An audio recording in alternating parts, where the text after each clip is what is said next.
of detectors.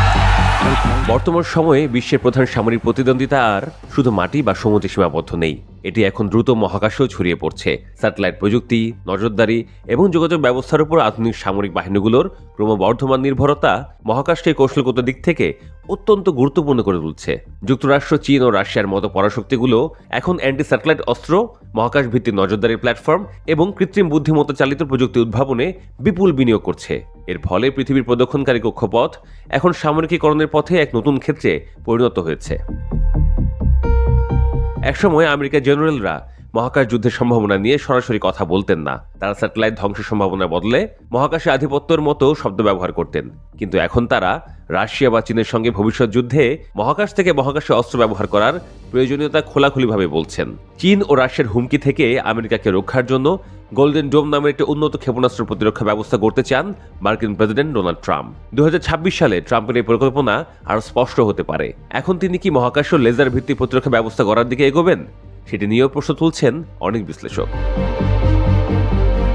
2024 সালে America সাবধান করে বলেছিল যে রাশিয়া এমন একটি মহাকাশ ভিত্তিক পারমাণবিক অস্ত্র তৈরি করছে যা নিম্ন কক্ষপথে থাকা বহু স্যাটেলাইটকে একসঙ্গে ধ্বংস করতে পারে। যেমন ট্রাম্পের প্রস্তাবিত লেজার ইন্টারসেপ্টরও এর শিকার হতে পারে।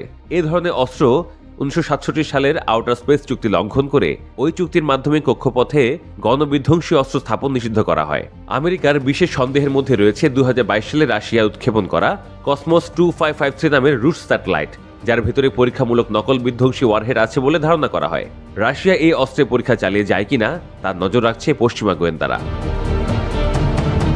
মহাকাশে রাশিয়ার এই সন্দেহজনক অস্ত্র নিয়ে পরীক্ষা নিরীক্ষা চালানোর মধ্যেই এবছর আমেরিকার ঘনিষ্ঠ মিত্র ব্রিটেন প্রথমবারের মতো ঘোষণা করে যে তারা কাউন্টার স্পেস অস্ত্র তৈরি করবে, যার মধ্যে স্যাটেলাইট ধ্বংস বা বিঘ্ন ঘটানোর জন্য কাইনেটিক ও ইলেকট্রনিক উভয় ধরনের প্রযুক্তি থাকবে। এদিকে সম্প্রতি ফ্রান্স ও আমেরিকা মিলে একটি রঁদেভু ও প্রক্সিমিটি অপারেশন পরিচালনা করেছে।